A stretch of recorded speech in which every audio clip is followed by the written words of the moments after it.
Hi, everyone, and welcome back to PR News Live. I'm Nicole Schumann. I am the senior editor at PR News, and I'd like to thank you for joining us today.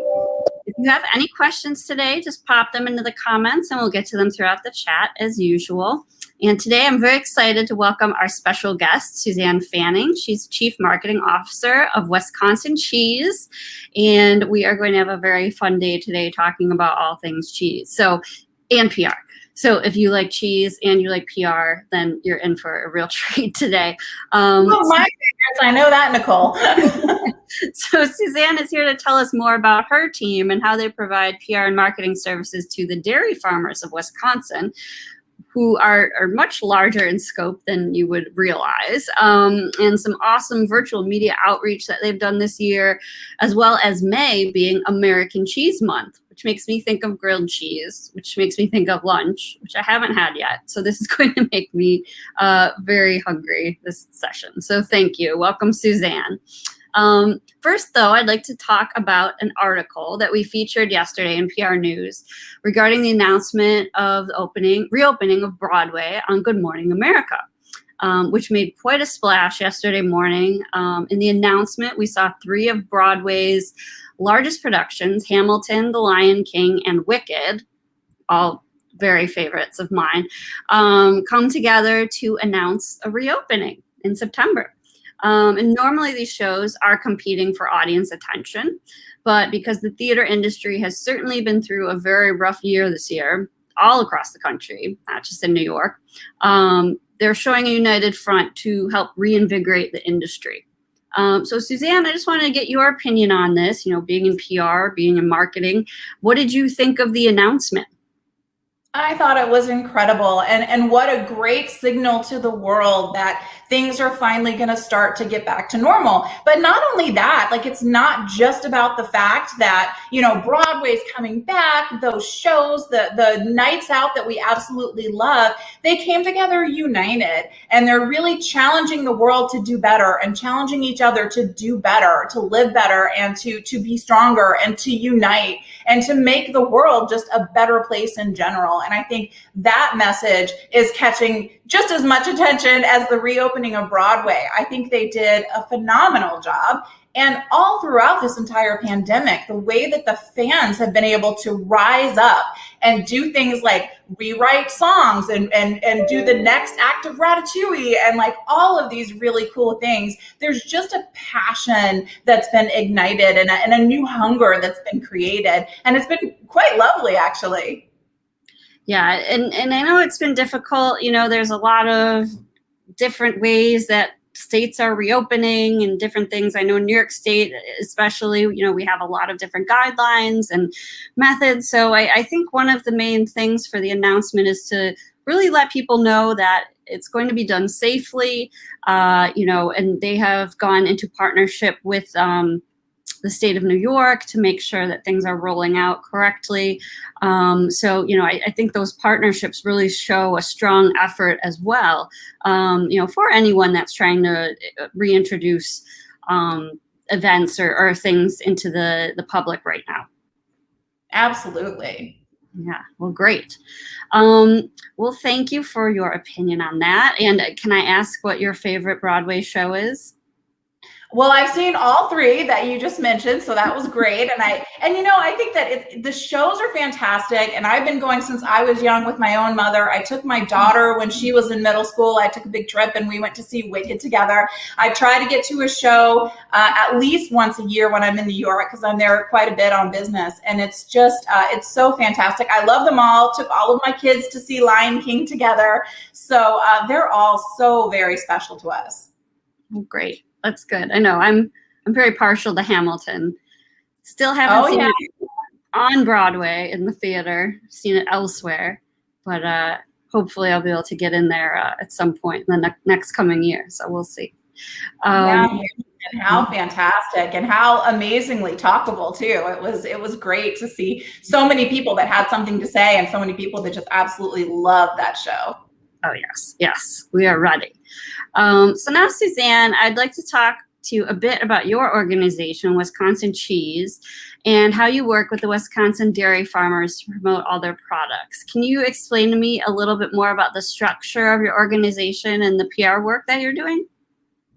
Yes, for every 100 pounds of milk that is sold in the state of Wisconsin, 10 cents comes to us to be their marketing arm. And Wisconsin is very unique because 90% of the milk that is produced here goes into making cheese. And so that's why we spend so much time talking about cheese. 90% of that cheese is actually sold outside of the state of Wisconsin.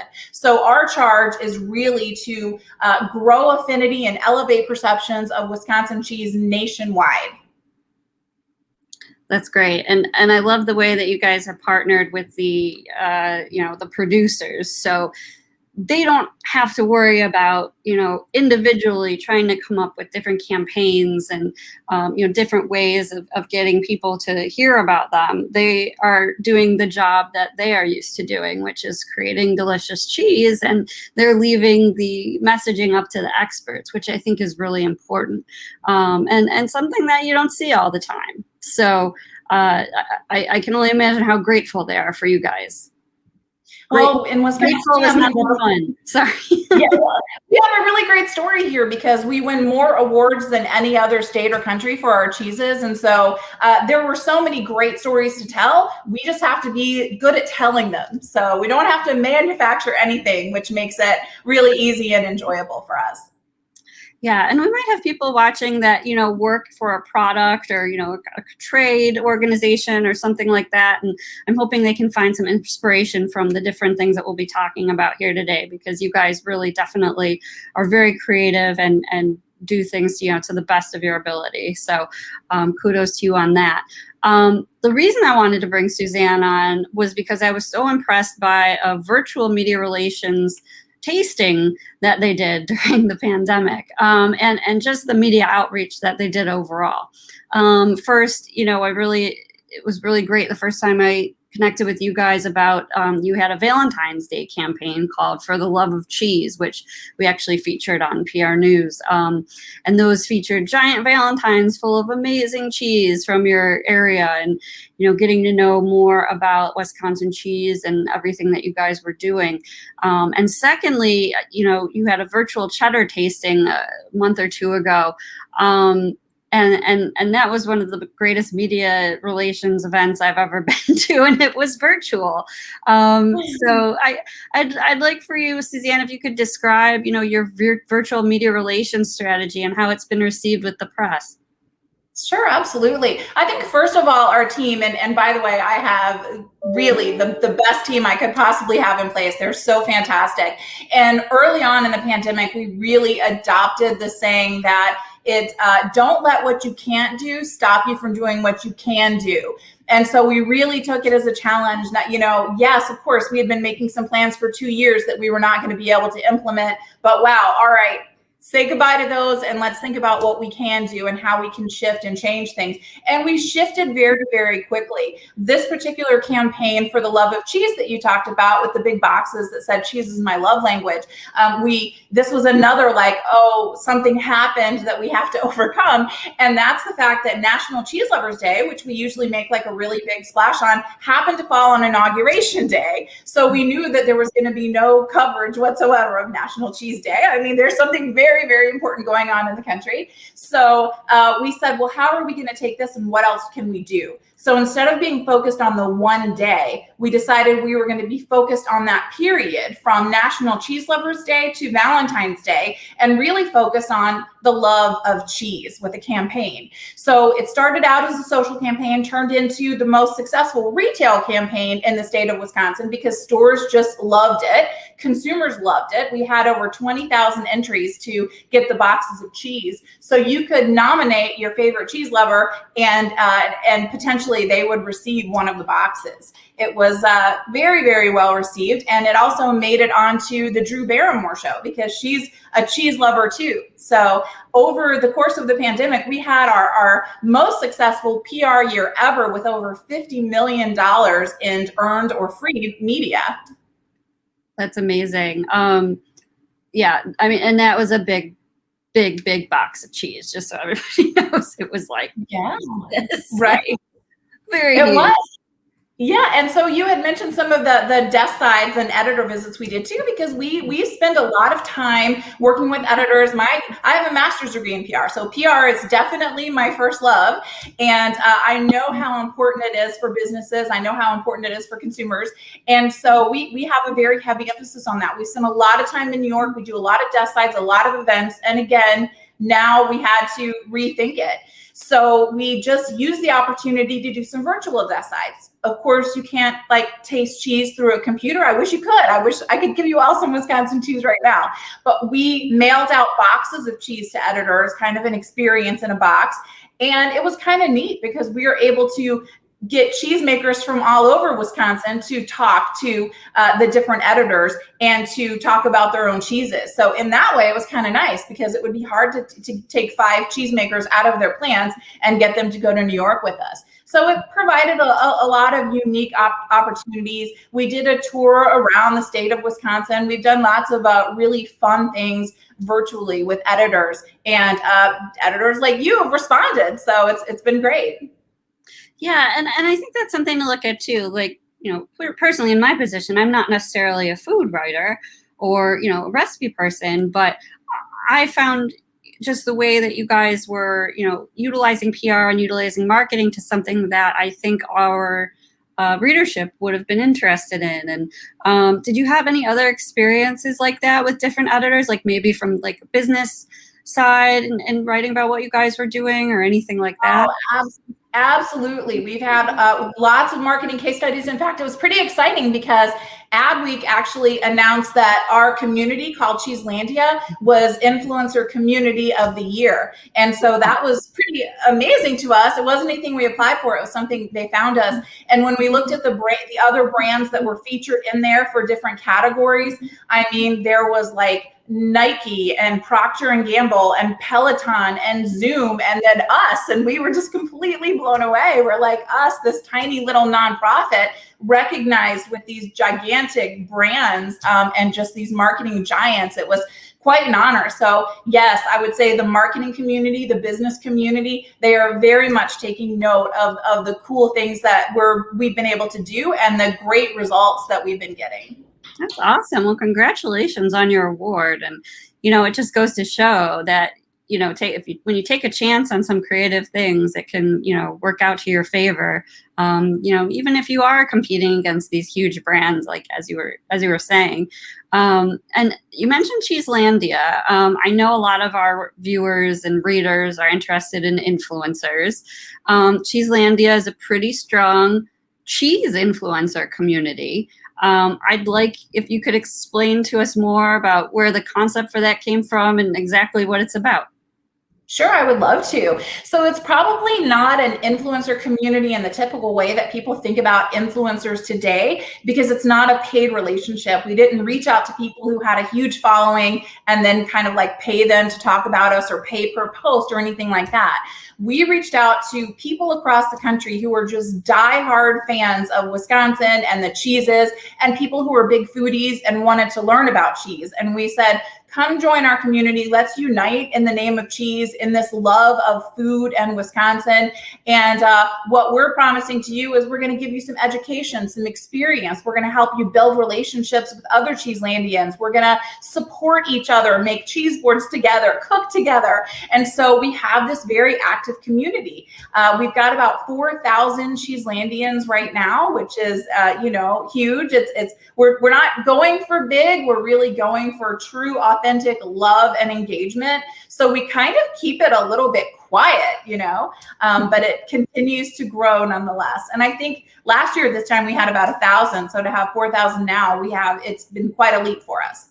That's great growth. And I like the point that you made about it's not about how big it is, but about, really the community and how they're utilizing the platform and the community itself. Have you seen any, interesting, cool examples of the Cheeselandia community, of people coming together? Oh, sure. So obviously we get together for events, and this is something that we used to do pre-pandemic. We gave them some people some cheeses, people who were interested in having parties in their homes, and they invited friends over. They tried them. Nobody was obligated to post anything or do anything, but naturally they tried the cheeses. They liked them. They shared pictures. It generated more and more conversation about Wisconsin cheese, to where we saw our share of voice for cheeses just grow exponentially. And the conversation about our cheeses have such a positive sentiment that it was amazing. We also did pop-up events in areas around the country that over-index for Wisconsin cheese. And we would invite editors in the area, chefs in the area, and all of the Cheeselandians, and put out just this gigantic cheese buffet and have just these incredible events to teach people about cheeses. Again, the pandemic came, and then nope, there are no in-person events, there are no house parties or anything like that. But the community said, hey, we miss this. We miss this getting together in the name of cheese. And so immediately we decided, you know what, let's work with the cheese companies and let's have some events. So that's exactly what we started doing. We let the Cheeselandians somewhat guide what we do. So they come to us after every event and say things like, well, I'd like to learn more about cooking with cheese. So we got a James Beard nominated chef from Wisconsin Foodie to come on and cook with them. They wanted to get to know each other a little bit better. So we had a progressive dinner around Thanksgiving where we had Cheeselandians in different states make different courses. So you got to go into people's houses just like this. You guys are in my kitchen. We went in the kitchens of Cheeselandians all over the country, which was really, really fun. Some of them said they wanted to see in some cheese cellars and some aging caves. And so we went behind the scenes. It's been really cool. And they could ask anything that they wanted to know. These events, we put them online. They're free if you're a Cheeselandian, they're definitely free. They're free to anybody, but you can only join if you're a Cheeselandian. And they fill up within minutes. So we will have up to 3,000 spots for some parties, and they fill up within 15 minutes. It's incredible, the passion and how excited people get about this. And then we'll look at the spreads, like when we do a Zoom call, and they will go all out. There's like an incredible cheese spread. People get dressed up for date nights. People have their entire families around the tables. I mean, they never fail to impress us. It's been very, very cool. How did you guys get the word out about Cheeselandia in the beginning? Well, we put out some little digital ads that just said, are you chipper for cheddar? Are you giddy for Gouda? You might be the person we're looking for. And so we had people who were interested in cheese kind of start biting on these ads a little bit. And then we kind of drew them in and we said, oh, write something to us about your cheese experience. So it's not like a click and join. It's not like a Facebook page. We do make them jump through some hoops and show us how much they love cheese and why they should be part of the community, and send us a picture of them eating one of their favorite cheeses. So we started like that. And after that, we never put out any more ads at all. It just started spreading through word of mouth. And so it's spreading throughout the cheese community. It's spreading throughout the foodie community. It's incredible to me, the number of people who come back and say, wow, I just heard about this incredible group. And one of the Cheeselandians on our last survey that we had sent out said, I cannot stop talking about this community. I'm sure people are probably sick of it, but everywhere I go, I talk about how cool this Cheeselandia community is. So they really love it. They're really passionate about it.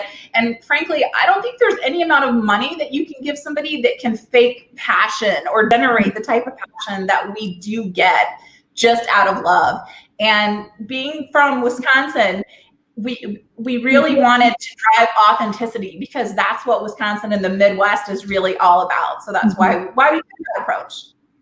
That's cool. I like hearing about the fact that you kind of made them work for it a little bit, because I do think it gives you a greater quality of Cheeselandian, or, not influencer per se, but, someone who's really interested and cares about your product and those, those sorts of qualities. So I think that's a smart way to go about it, especially when you're starting to build a community. So, and I will say, whenever I've gotten any of your campaigns or products, I don't know who your copywriters are, but they are really fantastic. in terms of the funny quips and puns. And I mean, they're very clever. And that really stands out. Our brand voice is very important to us. And so we work hard to get that right and to be approachable, but knowledgeable and serious, yet not take ourselves too seriously.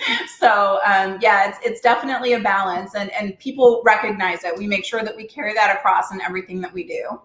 That's great. No, it's if you haven't visited the Wisconsin Cheese website, you should, because it's really impressive and beautiful to look at, but also fun to read, and everything that goes along with that. So good work there. And last but certainly not least, May is American Cheese Month. So what can we look for from you guys during this month? And how can Americans celebrate?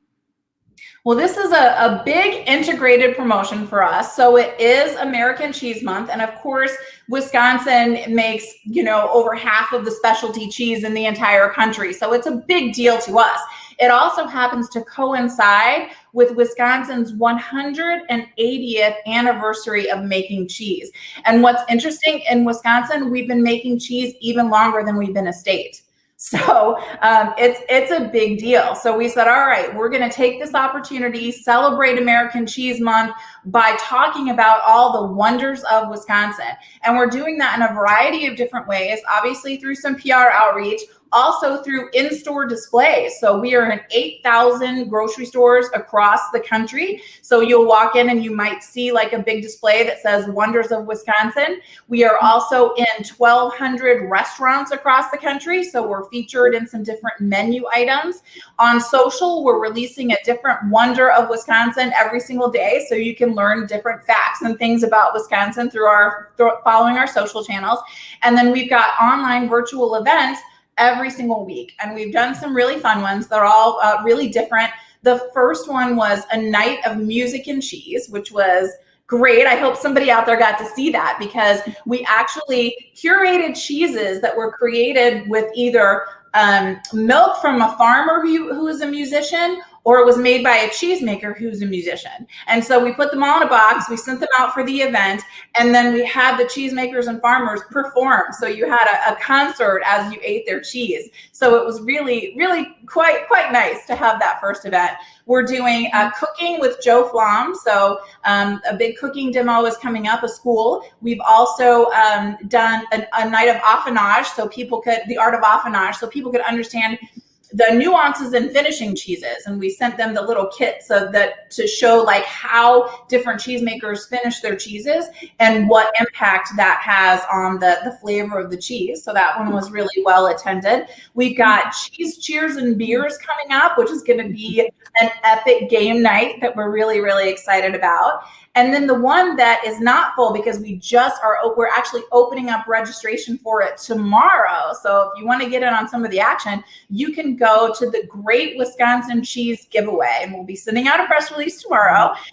But it's going to be a really big deal. We're giving out 180 cheese prizes to celebrate 180 years. And it's all free to enter. I mean, you just register, and then you show up for the event that's going to happen later in May. And the cheeses are fantastic. We're giving like entire wheels of world champion cheeses in some cases. The grand prize is a cake of cheese. I'm sure you probably have seen on Pinterest and Instagram some of those cakes of stacked wheels with flowers. We're going to let people design their own cake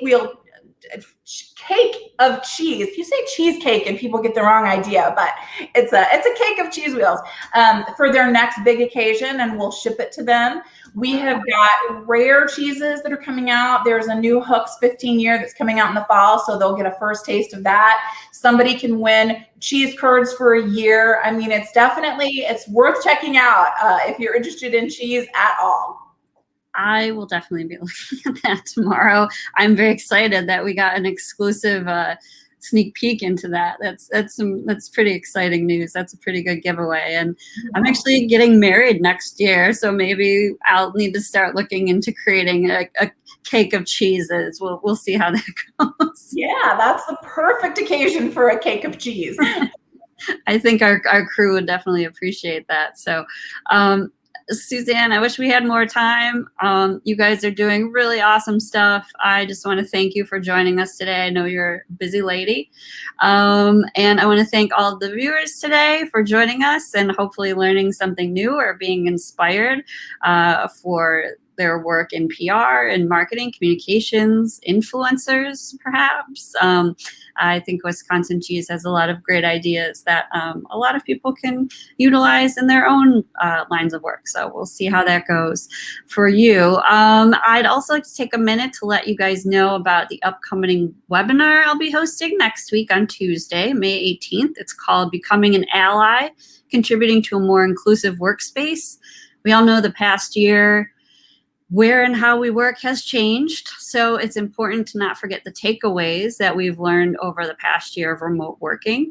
We'll have representatives from APCO, Slack, and Avalara to discuss ways to communicate a company's approach to reopening and change and the empathy required during this time of transition. So I hope you all join us. I can put a link to that in the comments.